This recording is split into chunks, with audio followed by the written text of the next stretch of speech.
ازيكم عاملين ايه؟ فيديو جديد هو طويل حبتين تلاتة بس اسمعوه معايا للآخر وهتستفادوا. تعالوا بينا نبدأ الفيديو. بصوا بقى الفترة ديت كل حاجة غلت، حتى الطعمية الواحدة بس كانت بقت بجنيه. المهم لقيت ماما داخلة عليا بتقول لي الطعمية الواحدة بس بقت بجنيه، الفول شوية قد كده ب5 جنيه. احنا هنعمل كل حاجة في البيت يا ماما، استني رمضان حتى للسحور وللفطار حاجات خفيفة. تقولي لا، هنعمل الفترة دي بدل ما نشتري من بره نوفر ونعمل في البيت، عندنا كل حاجة. قلت لها ماشي يلا بينا. رحت بقى جبت فول قبلها بيوم، حطيت عليه ميه غسلته ونقيته كويس لان كان عندنا من فتره. نقيت الحبايه كويسه وحطيت بقى غسلته وحطيت عليه ميه وسبته لتاني يوم العصر، يعني عملته من الظهر لتاني يوم العصر. جبت بقى الفول، ده الفول قدامكم لتاني يوم اهوت. بيقشر، طالما هو كده بيقشر تعرف ان هو كده تمام. في ناس بتسيبه وتعمله فول نابت، بيبقى حلو جدا، يعني ناس كتير قوي عارفاه يعني. هنبقى نعمله معاكم في يوم.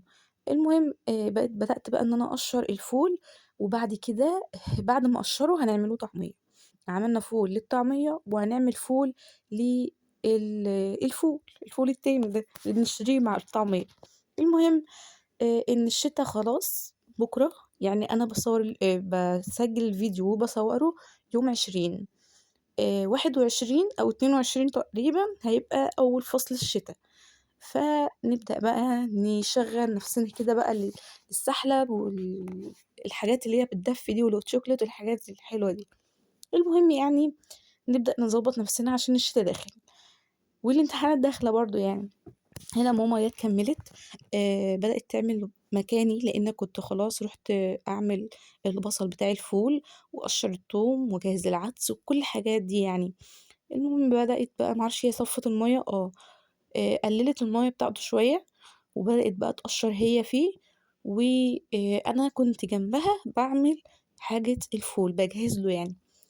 المهم عايزة أقول لكم وانتوا واقفين في المطبخ حاولوا على قد ما تقدروا تسبحوا كتير، تستغفروا كتير، وتصلوا على النبي كتير قوي قوي قوي. بجد دي هتفرق معاكم جدا في يومكم وفي وقتكم اللي بتقضوه في المطبخ. هتلاقوا ان الحاجة اللي انتوا بتعملوها في المطبخ عدت بسرعة وتلاقوا فيها بركة والحاجة كلها فيها بركة. وحاجتكم اللي في المطبخ اللي بتدوروا عليها مش لاقيينها هتلاقوها، يعني بالاستغفار والصلاة على النبي وكل الحاجات دي. بجد بتفرق جدا، يعني اصلا هي كفايه ان هي راحه نفسيه. واللي ما قالتش الاذكار تقولها حتى لو هي في المطبخ. وتحاولوا كتير تفتكروا، يعني انا فتره واظبت ان انا اعمل كده وانا واقفه في المطبخ وبجد فرقت معايا. يعني يوم اللي ما بنسى بصراحه بيبقى غصب عني، بتبقى تلاهي شويه. انا مش كتير بقى في المطبخ يعني، ولكن الفتره دي بالذات انا بقف. تمام. هنا بقى هنسيب ماما تقشر ونعمل الفول بتاعنا. بدأت ان انا اعمل الفول اللي هو الفول العادي بتاعنا اللي هو هنعمله مع الطعمية. ده التاني كان فول الطعمية، وده الفول اللي هنعمله في الفوالة اللي هناكلوه كده. جبته غسلته برضو ونقيت الحباية النضيفة فيه وغسلته وحطيت عليه مية وسبته مع الفول التاني قبلها بيوم. جبت الفوالة غسلتها عشان كانت مركونة من رمضان صراحة. وهنبدأ بقى نحط عليه مية وبعد كده نحطه على النار. عايزه اقول لكم ان رمضان قرب خلاص، وفتره رمضان دي هعمل لكم كل التجهيزات ان شاء الله اكون يعني ايه. بدات بقى ان هو خلاص اخر فتره امتحانات اخر السنه. فهبدا برضه اكون موجوده في البيت، فهبدا بقى ان انا اعمل معاكم كده. يعني اغلب ايام رمضان مش هروح الكليه وكده فاكون معاكم يعني. انا غسلنا عدس وجبنا قطعنا بصل وهحط كل ده عليه وهحط توم. وبالنسبة لتجهيزات رمضان هيكون لها فيديو قبل رمضان بيوم، عشان لو انتوا هتعملوا حاجة رمضان يكون هو نازل. يعني انا هنزل ان شاء الله، يعني ان شاء الله بدون مقاطعة ان انا هنزل الفيديو قبل رمضان بيوم عشان اللي ما جهزتش تلحق تجهز. اه بالنسبة يعني للحاجة و60 مشترك اللي عندي، مش عارفة على رمضان هنجيب ال1000 ولا كام ألف، ما علينا. المهم يعني ان احنا ان شاء الله هننزله كل يوم في رمضان بإذن الله. هننزل فيديو، يعني هو هينزل لكم قبل الظهر يوم، كل يوم في رمضان الظهر برضه عشان يبقى عايزة تجهز فطار تجهز. تمام. وانتوا بقى وراحتكم بقى تجهزوا ما تجهزوش ده حاجة ترجع لكم. المهم جبنا ليمون، قطعناه بعد ما حطينا التوم والعدس، جبنا معلقتين عدس صغيرين مش كبار، صغيرين مليانين، وغسلتهم وحطيتهم على الفول، جبنا توم وجبنا ليمون، وهنحط النار، هتحطه على النار. انا كنت غطيت عليه لحد ما يبدأ يغلي، اول ما يبدأ يغلي هوطي عليه وهعدل الغطا اخليه مفتوح سيكة. هنا بقى جبت حزمتين كرات عشان الطعمية، وهنا جبت الفول. جماعة الفول انا ركنته كده من غير ما احط عليه ميه، ما كنتش اعرف ان هو هيسود. لما روحت قعدت بقى وخلاص، لقيت ماما بتقول لي قومي حطي عليه ميه عشان هيسود. عملت عليه ميه. هنا جبنا شويه فول عشان نعملهم نابت. كمان فيديوهين او على حسب يعني الفيديوهات هنعملهم نابت. أكلة مشهورة جدا يعني. هنا بقى جبت السبانخ، هنعمل كمان سبانخ. وجبت حزمة معرفش بقدونس ولا كزبرة عشان أنا بتلخبط فيهم. وهنا كانوا 4 حزم أو 4 ربط على حسب ما انتوا بتقولوا سبانخ. جبتهم هنعمل منهم 2. و دولت معرفش كزبرة ولا سبانخ ولا شبق ولا بقدونس. هنا هغسلهم، احط عليهم ميه الاول لو كان فيهم رواسب طينه اي حاجه تنزل. بعد كده حطينا على الفول ميه وهنركنه. هنا بقى نضفت الكزبرة ولا معرفش هي بقدونس، مش عارفة أنا بتلخبط فيهم. وهنا بقى الكرات غسلته برضو كويس هو دولت وهركنهم على بعض. هنا بقى جبت الطماطم، كمية الطماطم اللي هنعملها للصلصة. غسلتها وقطعتها وهنفرمها. تمام. جبت بقى بعد ما فرمتها، كنت بمسح عشان كان في ميه كتير قوي. بعد ما فرمتها هنجيب بقى بصلتين. يعني بصوا انا مش عارفه هم متوسطين ولا كبار ولا لا هم صغيرين. مش عارفه هم متوسطين ولا ايه، بس اكيد متوسطين يعني، على حسب حجم البصل اللي عندنا. هتشوفوهم هو دلوقتي اهمت. هقشرهم واغسلهم وابدا ان انا اقطع فيهم. بعد ما اقطعهم بقى هنعمل لهم هنشوف مش عايزين نسبق الاحداث. هنا بقى قطعتهم واحده واحده. وبعد ما اقطعهم، مش عارفه انا حرفيا من ساعه ما قطعت البصل لحد دلوقتي بجد والله عيني بتحرقني. انا بسجل الفيديو يومها بالليل. فبجد عيني مش طايقاها، لان انا اصلا في الطبيعي عندي حساسية. فالطبيعي اكتر ان انا من اقل حاجة عيني بتحرقني.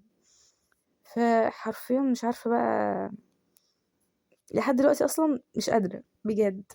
فبس لازم اتعود يعني. انا هجيب حد يقطع لي بصل وماما مش موجودة مثلا، لازم. وبعدين ما اعرفش ماما كانت بتقشر في الفول، وانا كنت بقى محتاسه في المطبخ بعمل صلصه السبانخ ومش عارفه بغسل ايه وكده يعني. ما كنتش يعني مش هقول لها ماما قومي قطعي لي البصل عشان عندي حساسيه. افرض هي مش موجوده قالت لي اعملي اكل على ما اجي. فلازم اتعود. تمام. يعني لازم هي الظروف بتحكم. بعد بقى قطعنا البصل مكعبات يا جماعه. بصوا اغلب الناس بتقطع البصل بالطريقه دي، فلو قطعتوها بالطريقه دي بجد هترتاحوا. بعيدا بقى ان احنا بندمع بقى وحساسية والدنيا بايظة، بس بجد بتبقى مكعبات قد بعضها وبتبقى حاجة كويسة. جبنا بقى حلة حطيناها تسخن. شوفوا الفوالة يا جماعة الغطا بتاعها عامل ازاي.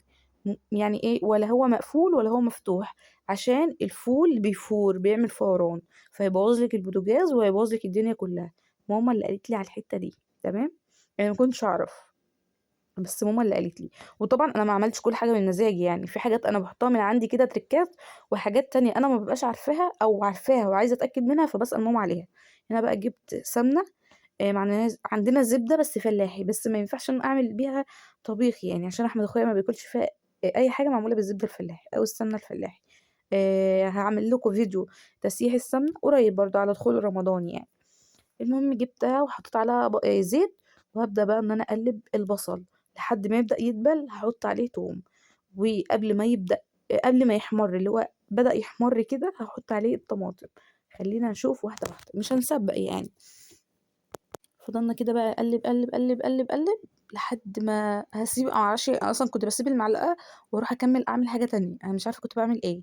انا بجد ذاكرتي زي الزفت. المهم اجيب كنت بقشر توم كده افتكرت. هنا بقى قشرت توم وخرطتها كده يعني. بصوا قعدت كده اعملها اشقق فيها كده لحد ما زي ما انتوا شايفين يعني قطعتها. وهنا كنت هوريكم شكل البصلة بعد ما قربت خلاص ان انا احط عليها الطماطم. شوفوا لونها. تمام يعني دوت. خلاص يعني انا في الدرجة دي كنت كده حاطه التوم. الدرجة دي بقى كنت هحط الطماطم. تمام. عشان الإضاءة ما بتبينش. هنا بقى حطيت الطماطم. عايزة أقول لكم يا جماعة إن الring light بتاعتي بايظة، هاقول لكم اتكسرت إزاي.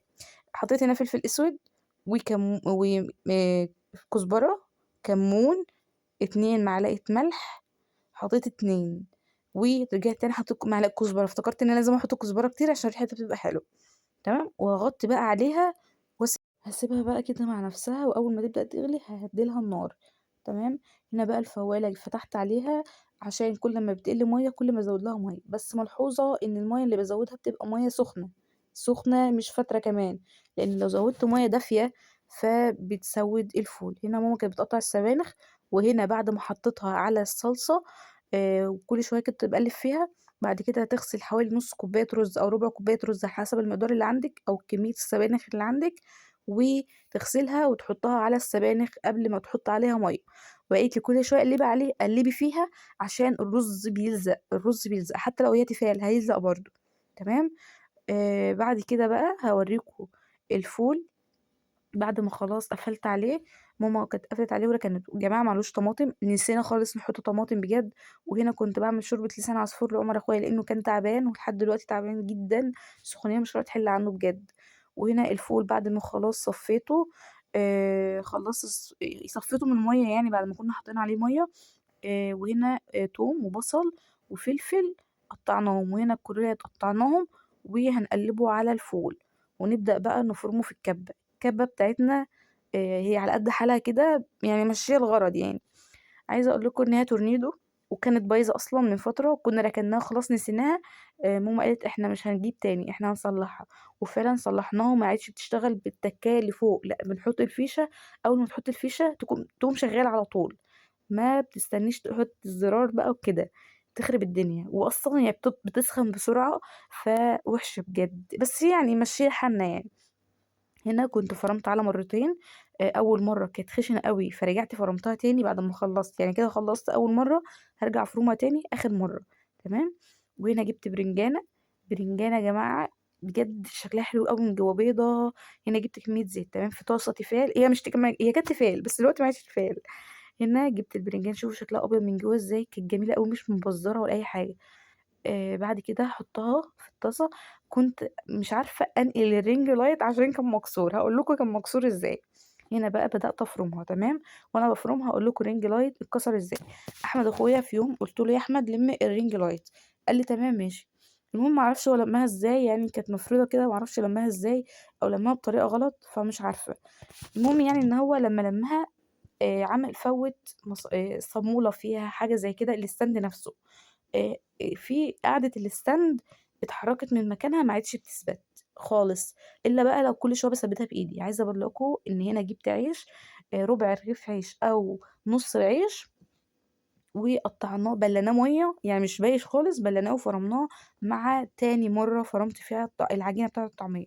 وهنا البرنجان عملناه بعد ما عملناه خلاص بقى واحمَر وضبط. شوفوا يا جماعة طيب والله تجربة جميلة جدًا، جرّبوه، جرّبوه أحسن من المقلي التاني ومش شارب زيت والله ما فيه أي زيت، يعني حتى من قِلّة الزيت اللي فيه أنا حطيت له زيت تاني. عايزة أقول لكم وأنتم حاطين عليه الطاسة بتغطّوا عليه.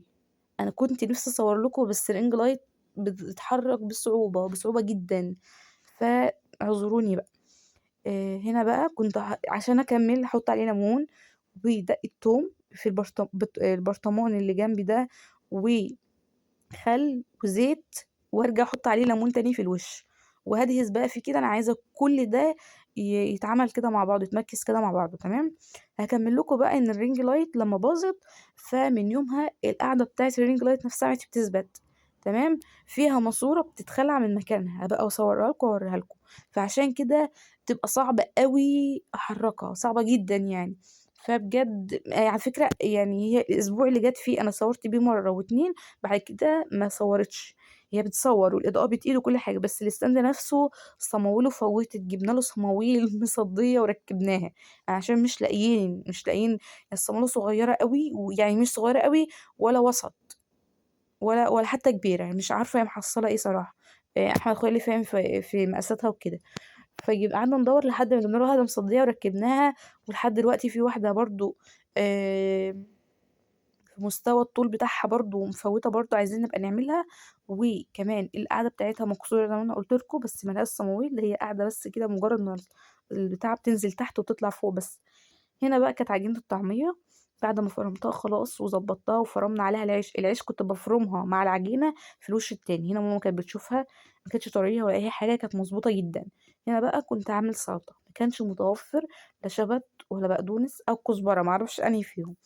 هنا بقى جبت طماطم وخيار وليمون وبصل، البصل اختياري، بس البصل بيبقى حلو جدًا على ال السلطة، تمام. أحمد أخويا أحيانًا بيعمل السلطة، ولمّا بيعملها بيبقى طعمها جامد. المهم كمان كنت عايزة أقول لكم إن التوم لمّا بتحطوه على السلطة على على الصلصة بتاعة أي طبيخ، فده بيخلّيها لها طعم وريحة، وكمان إن التوم أصلًا مضاد حيوي هو والبصل، فطبيعي بيخلّي الحاجة كويسة ويعني صحية نوعًا ما يعني. المهم عشان كده أصلًا بينصحوا إنِّك تاكلي في البيت ومش عارفة إيه وكلام ياما كده.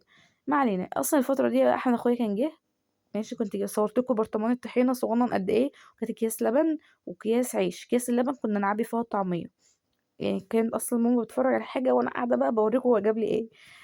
عايزة أقول لكم بقى إن هو جاب لي تسالي كتير أوي، جاب لي دوريتوس فلفل ودوريتوس شطة، أنا ما باكلش شطة عشان القولون، جاب بقى ويندوز، تمام، أنا ما باحبش ريحة الويندوز بس أحب آكله، جاب إندومي العشق، كل حاجة حلوة بالنسبة لي الصراحة، ده بيدخل معدتي يا جماعة، مش بيدخل معدتي، بيدخل قلبي، والهوز ده كان لعمر، وبدأت بقى أكمّل تقطيع طماطم، كده بقى ما عادش حاجة أحمد أخويا جابها، يعني برطمان الطحينة كنت مصدومة من حجمه بجد، هو تقريبًا غِلى، سعره غِلى. المهم يعني بدأنا بقى نقطّع خيار ونعمل يعني عملنا كل حاجة في السلطة وحدّقتها طبعًا، يعني لمّا بتحُط لها دقة يا جماعة الدقة اللي أنا حطيتها على البرنجان حطيتها على السلطة، بتخلّي طعمها فظيع.